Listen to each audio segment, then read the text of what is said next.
Hey everyone, Art Burns here, wishing you well today. I hope whatever you're experiencing today, whether it's something that's making you feel good or something that maybe is even bringing some challenges to you, I'm hoping that you're accepting it. You're meeting it with an attitude of presence, acceptance, and compassion. Because if you are, then you're certainly making the situation as good as it can be. Whether it's a good situation or something, like I said, is causing you trouble or discomfort or whatever negative attributes you might want to apply to it.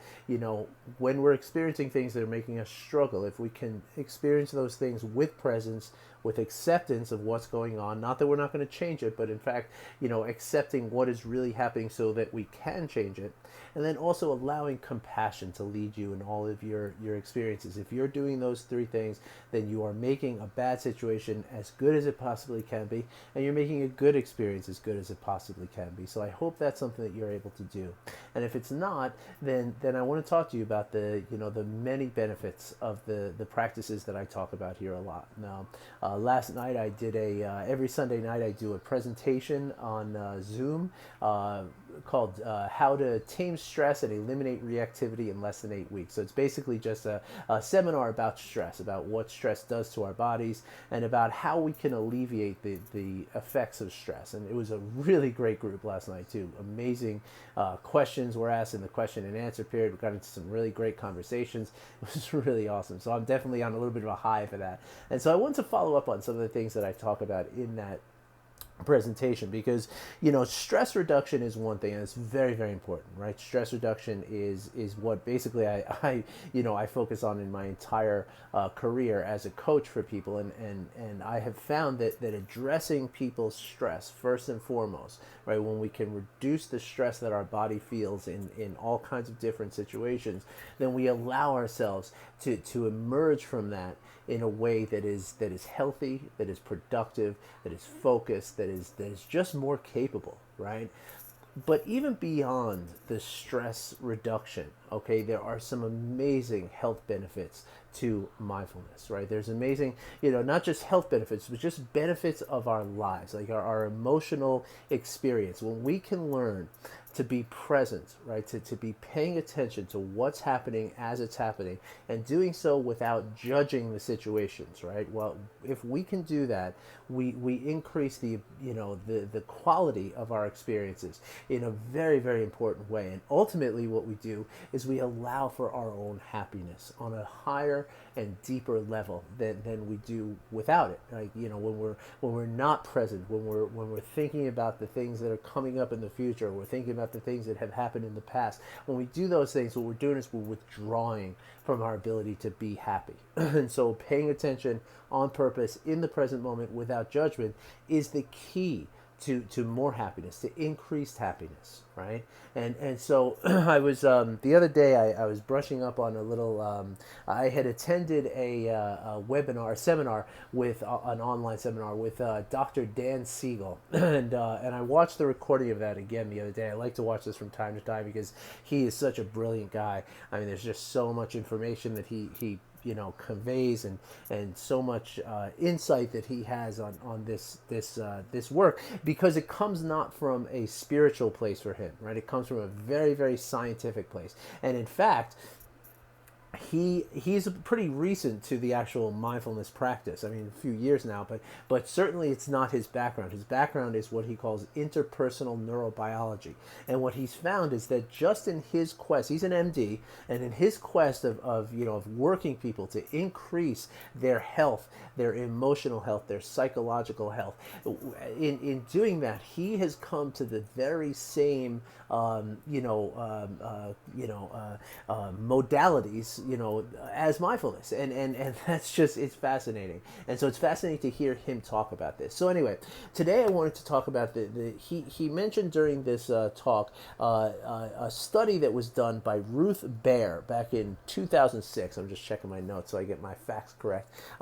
Ruth Behr is a researcher, and in 2006 she surveyed, she went through just every bit of mindfulness that you can, every bit of information about what mindfulness is and what it does to us and all this. And she boiled it down to come up with 5 different traits of mindfulness. Now, before I get into that, I want to talk about something else that Dr. Siegel mentioned as well. And it's something that I talk about as well too, but he just articulates it so well.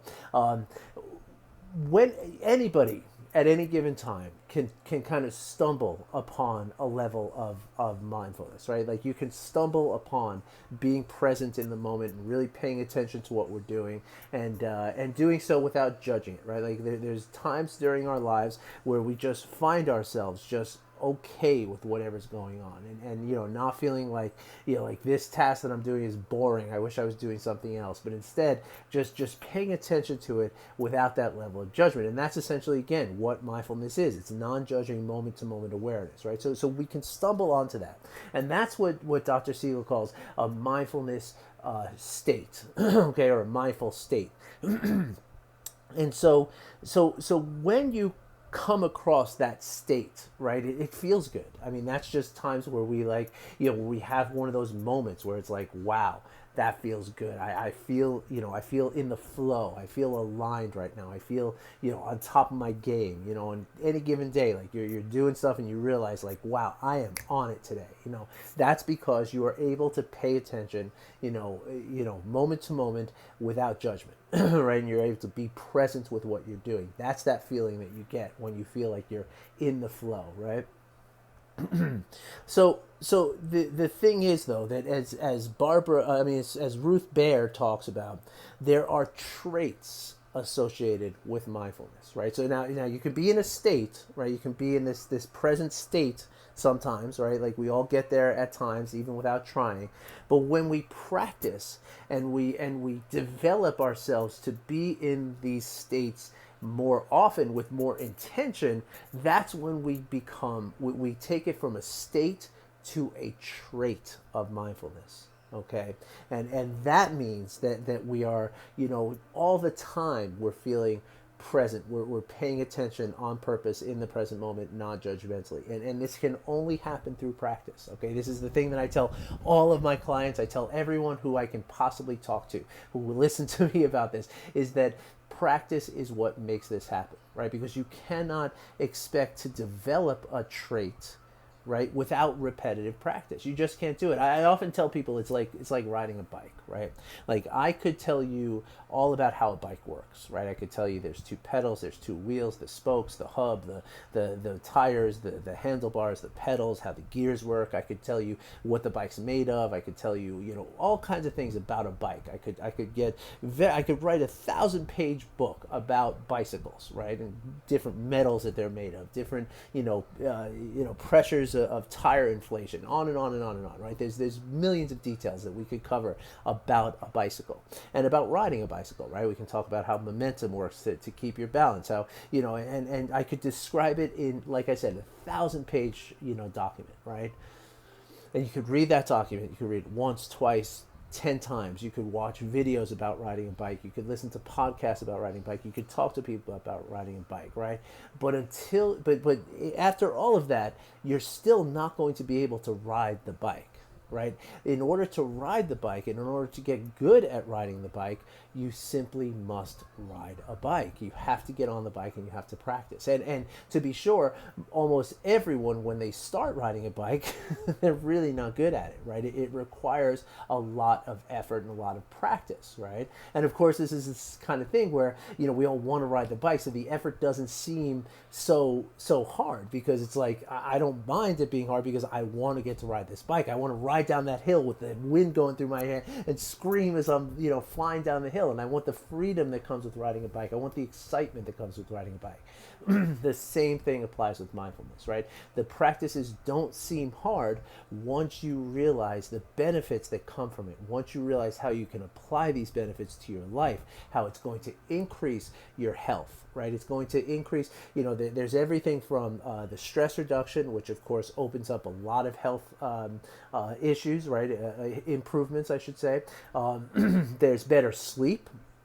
right? Because you will find yourself sleeping better, right? There's people who one talk I recently attended said that after this person who's a doctor taught somebody how to practice mindfulness, or taught a group of them rather, and they all came back after a few weeks and said, my dreams are back. Like, I'm sleeping like I never thought I would sleep again, right? So your sleep is going to improve. Not only that, but your sleep is going to deeply affect your memory, right? Like when we're doing things throughout the day, we're collecting information. It's kind of like we have a little thumb drive in the middle of our brain called the hippocampus, right? And when we're throughout the day, we're picking up these memories, we're loading files into this thumb drive, right? And then at night, while we're sleeping, that thumb drive uploads all those memories into our neocortex and creates synapses, and those become memories, right? And those become long-term memories. So it goes from short-term to long-term. The thing is that if we don't sleep properly, we can't offload those things from the disk. So the disk remains full. So that way during the day, you can't fit any more new memories in there.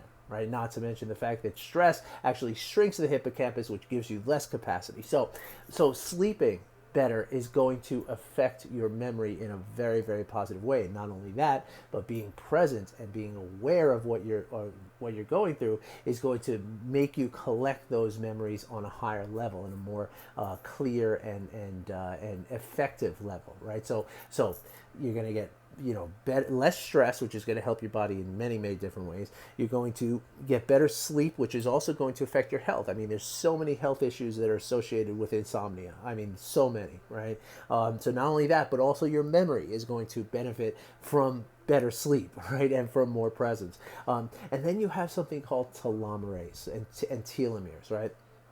Telomeres are these little caps at the ends of your chromosomes in every single one of your cells.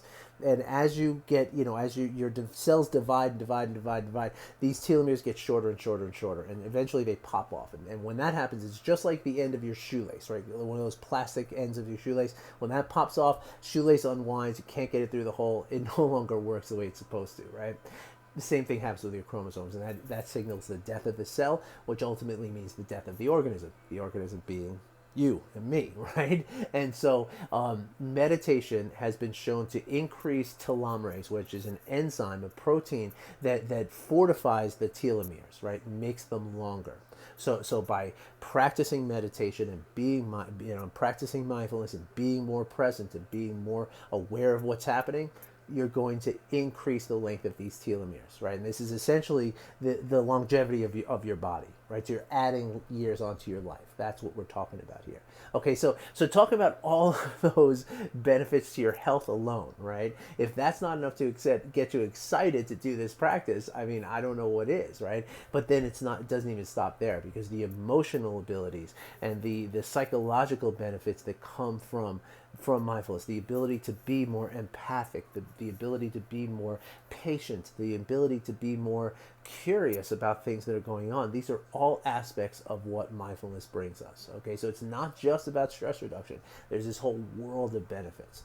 So anyway, this doctor named Ruth Behr in 2006, she boiled down all the different traits into 5 different traits of mindfulness. Okay, so this is what it means to be mindful. Okay, this is what it means to have the traits of mindfulness, which again, anybody can have these as a state from time to time, right? Like we can all stumble upon it. But when we want to take it from a state to a trait, that's intentional practice. Okay, so with intentional practice, we can do these. And these aren't in necessarily any kind of order. But the first thing that she names is the ability to be more aware of what's happening as it's happening.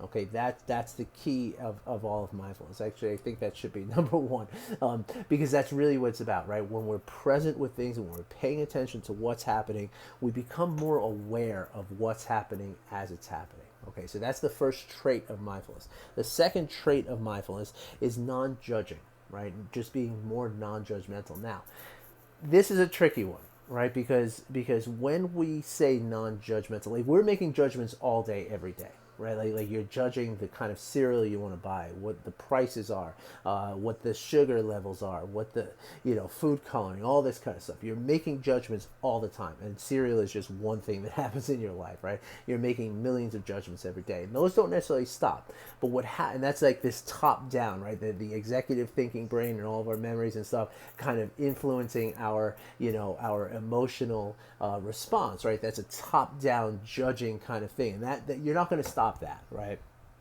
But to be non-judging means to, kind of challenge these judgments and not judge the judgments, right? Not be so attached to the judgments and not to take them kind of so seriously. That's kind of what that means, right? Third trait is non-reactivity. Right now, this doesn't mean that we become, spaced out. It doesn't mean that we become aloof. It doesn't mean that we become, particularly passive or absent in our lives. In fact, it's quite the opposite. But what non-reactivity means, right, is that we're still going to respond to things, right? We're still going to get upset. We're still going to have an emotional reaction to things that happen. But people who meditate and people who practice mindfulness daily and develop these traits of mindfulness, they come back to the baseline faster. Okay, so what this means is that when you have an emotional thing that happens, right, something goes on in your day, and it causes an emotional spike of some sort, right? The difference is that whether that's going to carry over into the rest of your day, if it's going to stay with you and continue and just keep you in this cycle of reactivity, or if you're going to just experience what you experienced and then come back down to your baseline and then handle the rest of your day not as though it didn't happen. I mean, you're going to learn from it, you're going to grow from it, but it's not going to affect everything that happens to you from there on. Right, so that's the difference, and that's a very, very important difference, because a lot of times people become reactive, and you wind up, in this cycle, and this cycle can last. I mean, if it lasts a few hours or a couple of days, that's a mood, right? Eventually, it can last years of your life, and that becomes a personality trait, right? And these things, this can be very, very, pernicious in your life, right? It can very, very much like take over, and so we don't want that to happen, right? Because it means that now you're not living your life on your terms. You're living your life on the terms of whatever emotional triggers are going to happen throughout the day, right? So the idea of being non-reactive or less reactive or returning back to your baseline means that you're taking control over your experiences again, right? Or how you react to your experiences. Number 4 is the ability to name what's going on inside of you, okay, emotionally. Like literally the ability to use words, to accurately use words to say what's happening inside you. Not just the ability, but actually the tendency to do so, right? The ability, the sort of habit that comes, to be able to just experience what you're experiencing and describe it to yourself, right? Describe it with words. And this is very important, right? Because again, our emotional reactions are, really drive us. Either we're being driven towards something that we want, or being driven away from something we don't want. That's the way our emotions work on a very, very basic level, right? And so the ability to understand that and to describe that, okay, right now I'm pulled towards this thing that I want. Now, the benefit of that is you can say, okay, is this really what I want, or am I just doing this out of habit, or I'm doing that of some default thing, or what's going on here? Because if I can describe it, I can understand it better, right? And so this is very, very beneficial. Number 5 is self-observation. Okay, now this is very similar to number 4, but it's more of an outward experience, right? To describe your experiences, right? To understand, like I'm doing this video right now, and it's going pretty well. I realized a couple minutes ago that I didn't set my phone to do not disturb, so I'm kind of hoping that nobody calls me in the middle of this video, because I'm gonna have to record the whole thing over again. But the experience so far is pretty good. I'm a little worried about that, but it's okay. I'm remaining present. I'm keeping on on point of what I'm talking about. I'm continuing my ability to be present with my experience, and this is my observation, right? I'm able to really, to live in this way that I'm not just like, I didn't just stop and say, oh my gosh, I forgot to set my phone. Let me start over. I can trust that I can handle what's going on, right? So of course that's just a simple, a simple explanation. But in a different sort of light, you can think about, as you're driving your car, right? You're describing the experience of driving your car, right? So you're if you hit traffic or something, right? You're not going to allow that to become an overwhelming kind of thing, because you're able to simply observe it, right? So you kind of get step back from your experiences a little bit so that you can observe them and describe them, and in doing that you become less victimized by them. Okay, so those are the 5 traits of mindfulness, right? And what it means to live with mindfulness as a sort of average. There's lots of different things that happen. There's lots of different attributes of mindfulness, but those are the big 5, okay? And again, they are so beneficial, okay? Not just your health, not just your physical health, not just your psychological health, your emotional health. All that stuff is going to change, right? But the way to do it is through practice. Okay, I cannot emphasize that enough. Now, the good news is we're talking about 3 or 4 minutes a day, right? Like, not, to start with, you're not talking about hours upon hours upon hours upon hours, right? You're talking about a few minutes a day. And in addition to this, one more benefit to this is that, and there's many, but I just want to mention this one too, because it's really exciting. So, mind wandering. Right? When our minds wander, when we're doing something, right? That's when we start to get into, we think about, oh gosh, I gotta, buy food. What's in my refrigerator? What's going on, later? I gotta cook dinner. My wife's not gonna be home. This kind of stuff, right? When we start to get into that, we get very busy with that stuff. And when we get very busy with that stuff, it affects our experiences on a very, very deep level, and not a positive level, right? And so, when we're practicing mindfulness and when we develop these traits of mindfulness, one of the traits is to be able to know when your mind has wandered and to be able to bring it back. And every time you do that, it's just like doing an exercise, right? It's like just like going to the gym and lifting weights. Every time you lift 10 pounds with this arm, this muscle gets a little bit bigger, a little stronger. Every time your mind wanders and you realize it's wandered, you bring it back, you've now strengthened this muscle of your mind. Okay, and this allows you to be more focused, allows you to be more productive, allows you to be more effective in all areas of your life. So anyway, thanks for joining me. I hope you enjoy this. I hope it's helpful. Let me know if you have any questions. Hit me up with a comment below.